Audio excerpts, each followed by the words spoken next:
Siema, witam w pierwszym gameplayu z konsoli Nintendo Switch OLED, w którym to pogramy sobie chwilę w Wiedźmina 3 Dziki Gon. Zobaczymy, jak ta gra wygląda Patrzę na na was, tej głodnych, konsoli. przerażonych, przyciskających dzieci do piersi. Cesarz Emchyr wprowadził swoje legiony. Dobra, jedźmy dalej. Proponuję tutaj odpalić od razu kontynuuj. Nie wiem, jak będzie z jakością nagrywania. Ciężko naprawdę jest tu uchwycić ostrość. Dobra, było szybkie cięcie na loadingu i zobaczmy, jak ta gra się prezentuje. Wiedźmin 3 Dziki Gon odpaliłem od razu od dodatku Krew i Wino, żeby uniknąć wszystkich filmików na początku i tak dalej, żeby tylko skupić się na pokazaniu rozgrywki z tej oto gry. Jakość wyświetlania obrazu na ekranie OLED jest naprawdę bardzo piękna. No niestety nie da się tego oddać w kamerze i w takim właśnie gameplayu nagrywanym kamerą. Chyba że miałbym naprawdę dobrą kamerę, dobre warunki oświetlenia, takie żeby nic się nie odbijało, światło i tak dalej. Więc no niestety nie jestem w stanie w 100% oddać tego, jak wyświetla ekran Switcha OLED. Aczkolwiek jest to naprawdę ładne. Sama gra no to już niekoniecznie.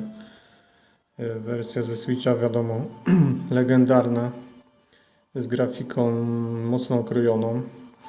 Wersja, którą tutaj prezentuję, jest to wersja już, no wiadomo, z najnowszymi patchami, czyli taka, w której można sobie ustawić ostrość ekranu. Ostrość ekranu można sobie ustawić właśnie wyostrzenie obrazu, bo domyślnie ta gra, znaczy na starcie miała tylko bardzo rozmyty obraz, miała powłączane blury i tak dalej. I nie dało się tego wyłączyć, przez co obraz był bardzo rozmyty, moim zdaniem bardzo nieczytelny. Teraz jak się pierwszy raz włącza grę, to ona również ma domyślnie ustawione to właśnie tak, z tym, że można to sobie wówczas wyłączyć i można wyłączyć wszelkie blury i włączyć wyostrzenie ekranu, dzięki czemu gra jest ostrzejsza i widoczność jest dużo lepsza. Jedynym minusem jest to, że krawędzie nam zaczynają bardziej ząbkować, a co za tym idzie, no jest bardziej widać piksele. To jest taki minus, ale przynajmniej jest ostro. Nie widzę tak, jakbym zdjął okulary, że wszystko jest rozmyte, rozblurowane. Więc ja wybieram zdecydowanie tą opcję z wyłączeniem blura.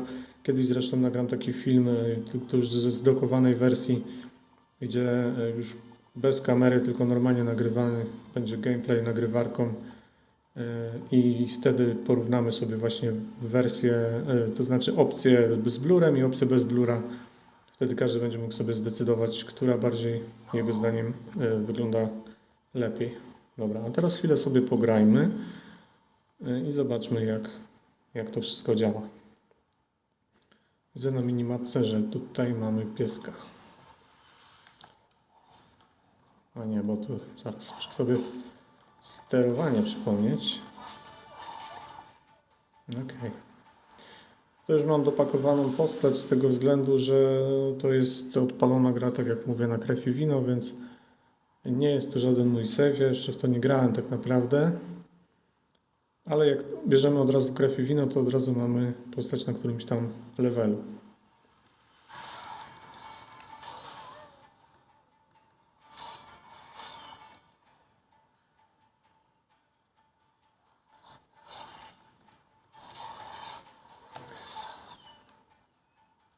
Tak się blokuje, ok. O właśnie, może sobie weźmy Igni. Czym się lokowało na wrogu już? Aha. Spróbujmy go przysmażyć. Refleksje światła są całkiem niezłe, szczególnie patrząc na konsolę. Nie wiem, jak to będzie widać na kamerze, ale patrząc właśnie na konsolę, to światło jest fajne, takie bardzo ładne te refleksy są. No okej, dobra. Spróbujmy. I w ogóle tutaj działa touchscreen. Jak gramy w Gwinta, to możemy grać normalnie touchscreenem. Tak samo mapę możemy otwierać sobie dotykowo. Tak mi się wydaje.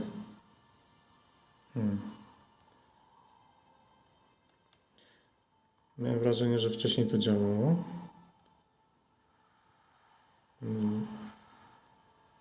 No działa, wtedy coś się zacięło. Chciałem pójść do znacznika. Jak się oznacza?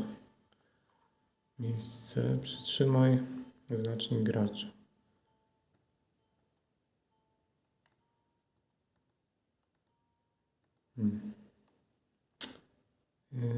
Umieść znacznik Y, dobra. Chciałem się przenieść do Nowigradu i zobaczyć, jak wyglądał będzie Nowigrad. Żeby tylko nie biegać po zadupiach. Gdzie jest konik? Na biegunach.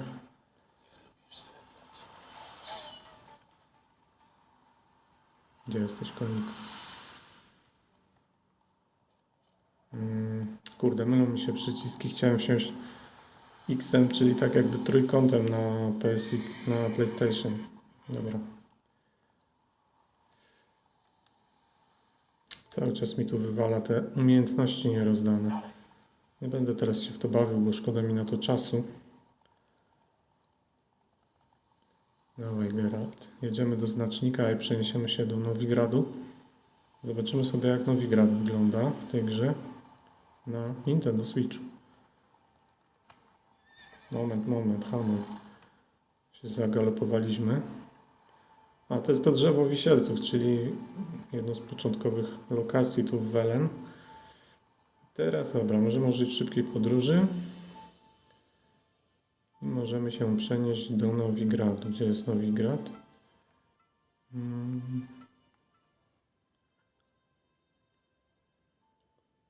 A, bo ja jestem jakby jeszcze na zadupiu totalnie.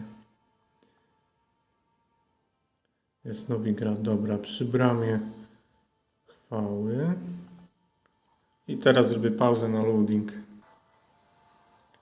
Dobra, jesteśmy przy bramie Nowigradu. Zobaczmy na te mury.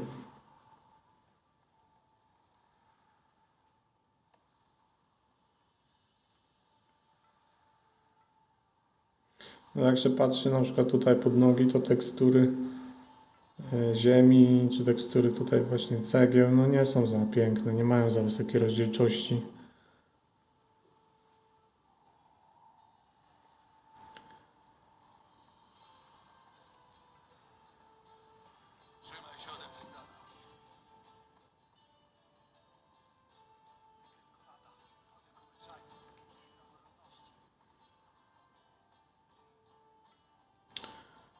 Kawał miasta.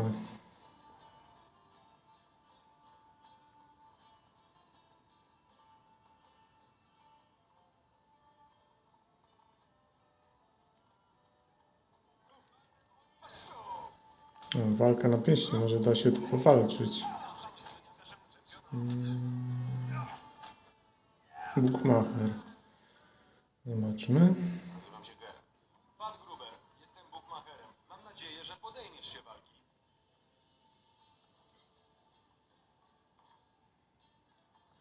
Jestem gotowy. Słyszeliście? Zaraz rozpoczynamy walkę. Nasz czempion Archibald O'Neill stanie naprzeciw Geralta. Walka!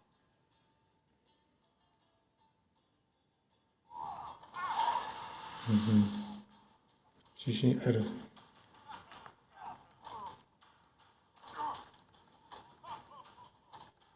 Szczerze nie pamiętam, jak się uniki robiło.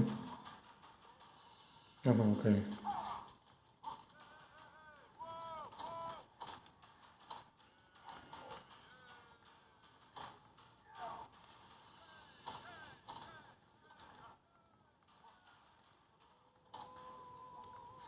Coś słowem mu zadaję prawie. No, za to on mi niezły. Zaraz mnie załatwi.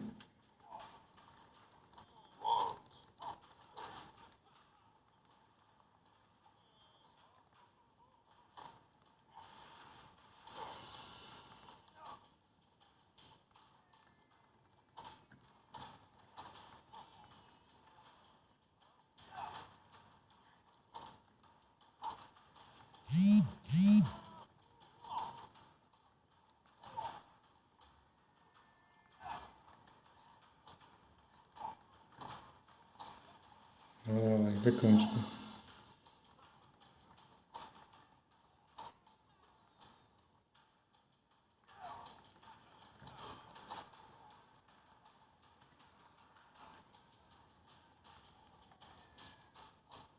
Dostał lepiej i padł. Dobra. Elegancko. Panie i panowie, mamy nowego mistrza, który zdetronizował Archibalta O'Neilla. Brawa dla Geralta! To była piękna walka. Z kim mam się mierzyć, jeśli chcę zostać mistrzem? Możesz wybierać pomiędzy dwoma czempionami. Kafarem albo kapitanem Mortimerem ze Straży Świątynnej. No i elegancko.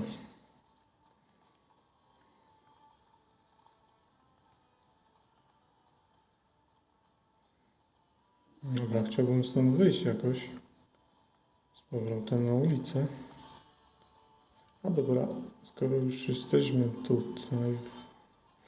Może tak, zobaczyliśmy kawałek Nowigradu. A zobaczmy może jeszcze właśnie jak wygląda Toussaint, bo Toussaint ma taką grafikę, wiecie, bardziej kolorową. Miasto jest zdecydowanie bardziej barwne. Żeby się rozejrzyjmy, jak to wszystko wygląda. Gierka chodzi raczej w płynnych 30 klatkach, przynajmniej tutaj tak jak sobie biegam. A woda, jak wygląda woda? No, jako tako. Nie ma jakiejś super rewelacji.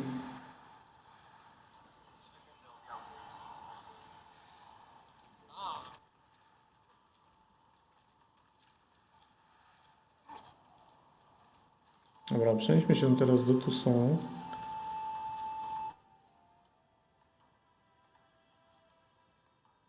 Nie wiem, czy będę mógł, bo to jest jakby dopiero początek dodatku. Nie ma tu znacznika żadnego jakby.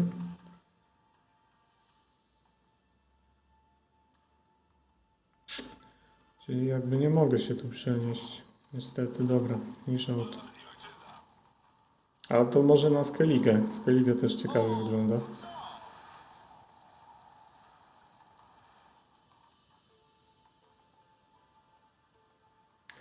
Skoro nie mogę do Toussaint, to gdzieś w góry.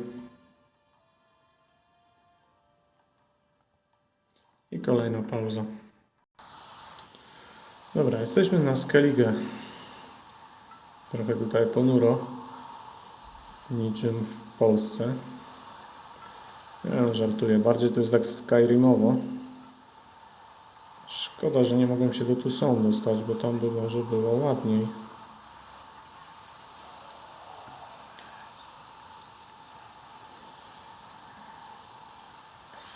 Zobaczmy, co my tu mamy.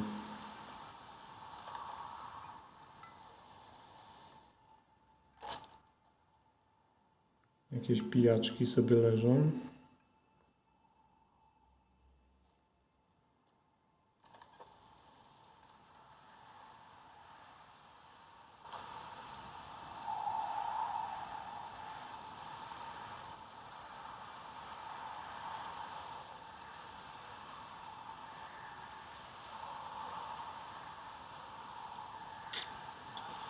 Wprawdzie to troszkę tutaj nudno.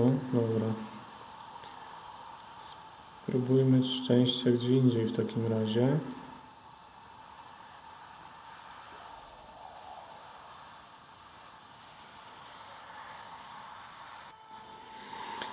Cyka, teraz jesteśmy w Białym Sadzie. Zobaczmy sobie wodę, jakie ma refleksy świetlne.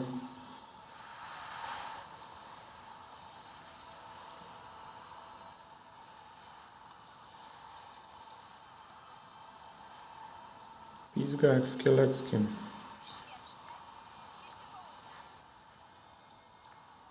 Nie ma żadnych utopców nad wodą, dziwne. Powinno się tego tutaj plenić.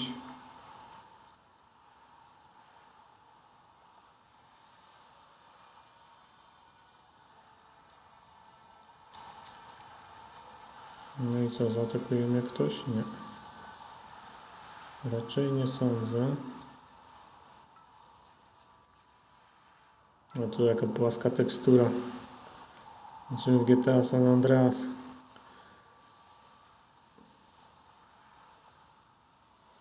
No, gra nie wygląda jakoś, znaczy wygląda dobrze, nie wygląda najgorzej, ale jak się porówna z wersją z PS4, no to jednak jest słabo.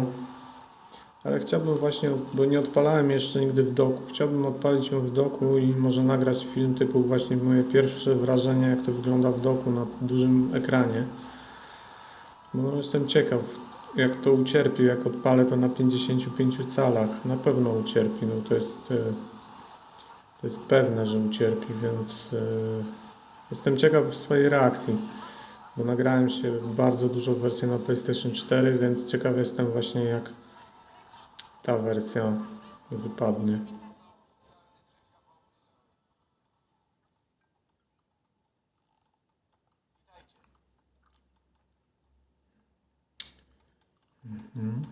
Nie są zbyt wygadani. Jest tu jakiś gospodarz?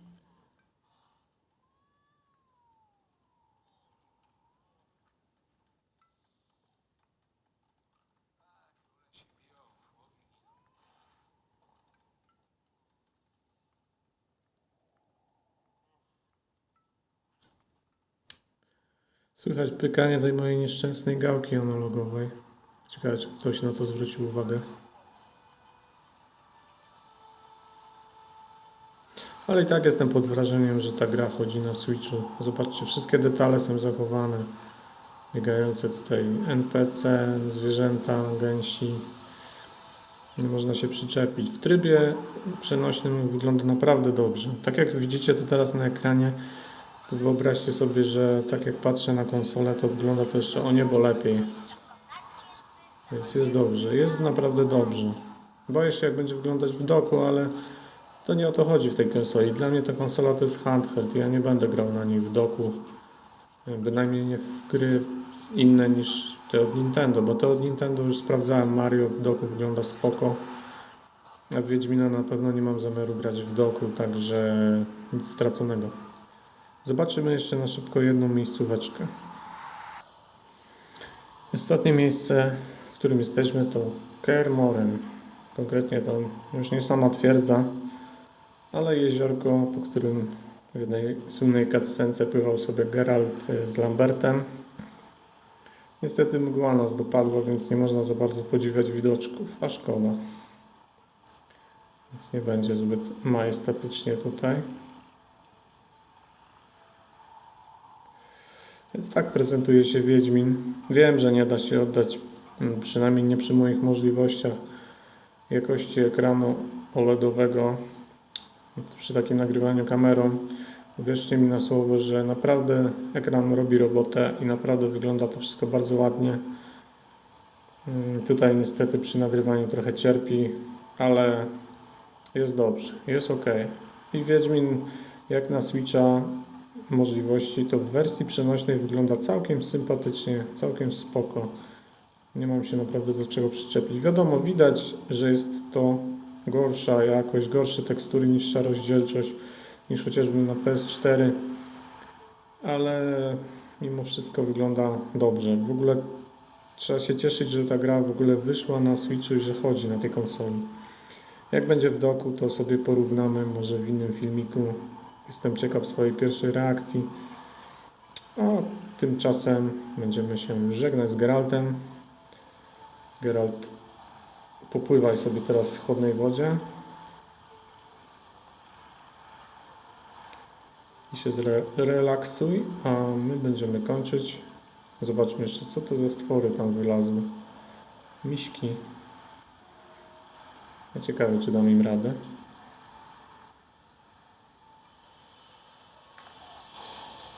Ale mi zapier...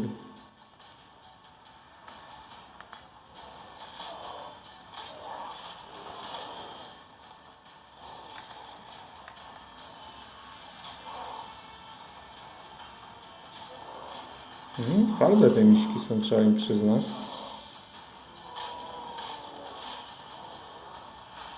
I w futerkach to tak nie wyglądają za pięknie. Widać, że ta tekstura jest słaba.